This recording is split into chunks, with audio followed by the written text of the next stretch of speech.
আজকের ভিডিওতে Redmi Note 13 Pro 5G স্মার্টফোনটিকে review করব। এই স্মার্টফোনটি বর্তমান বাজারে ব্যাপক শোরগোল ফেলে দিয়েছে। প্রথমেই কথা বলবো ফোনটির লুক সম্পর্কে। Redmi Note 13 Pro Plus 5G এর নজর করা ডিজাইনে সকলের দৃষ্টি আকর্ষণ করতে বাধ্য। ফোনটি আপনারা বাজারে 40,000 টাকার আশেপাশে পেয়ে যাবেন। ডিভাইসটিতে ম্যাট ফিনিশও একটি গ্লাস ব্যাক রয়েছে, যা ফোনটির প্রতি আকর্ষণ আরও বাড়িয়ে তোলে।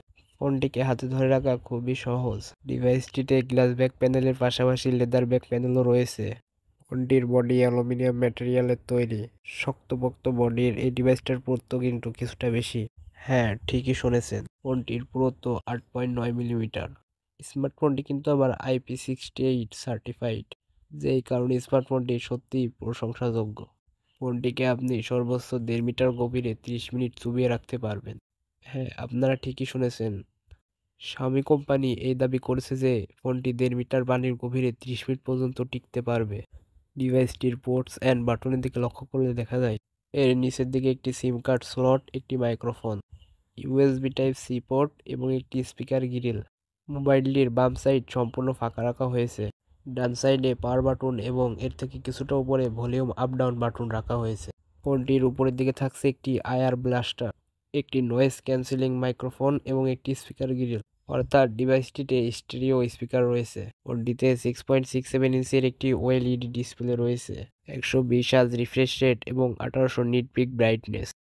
এবং আরেকটি আকর্ষণীয় বিষয় হচ্ছে ফোনটিতে থাকছে কর্নিং গরিলা গ্লাস ভিক্টাসের প্রোটেকশন। ফোনটি কিন্তু অ্যান্ড্রয়েড 13-এ লঞ্চ হয়েছে। ফোনটিতে প্রসেসর হিসেবে থাকছে মিডিয়াটেক ডাইমেনসিটি 7200 আল্ট্রা প্রসেসর, যা 4 ন্যানোমিটারের ফেব্রিকেশনে তৈরি করা হয়েছে। ফোনটি দিয়ে কিন্তু গেমিংয়ে যথেষ্ট বেটার পারফরমেন্স পাবেন। যারা মূলত হেভি ইউজার তাদের জন্য ফোনটি একদম পারফেক্ট।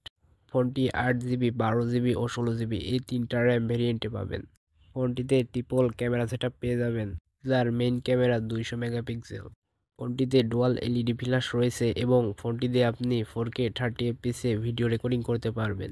ফোনটিতে 16 মেগাপিক্সেলের একটি সেলফি ক্যামেরা রয়েছে, যা দিয়ে 1080 30fps ভিডিও রেকর্ডিং করা যায়।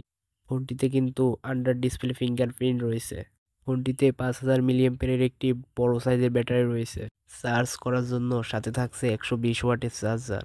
পাওয়ারফুল এই চার্জার দিয়ে 0 to 100% করতে আপনার মোট 19 মিনিট সময় লাগবে। ফোনটি বাজারে রেগুলার 3টা কালার ভেরিয়েন্টে পাবেন। এছাড়া সাথে একটি স্পেশাল কালার ভেরিয়েন্ট লঞ্চ হয়েছে। এই স্মার্টফোনটি আপনারা বাংলাদেশে 40,000 টাকার মধ্যে পেয়ে যাবেন।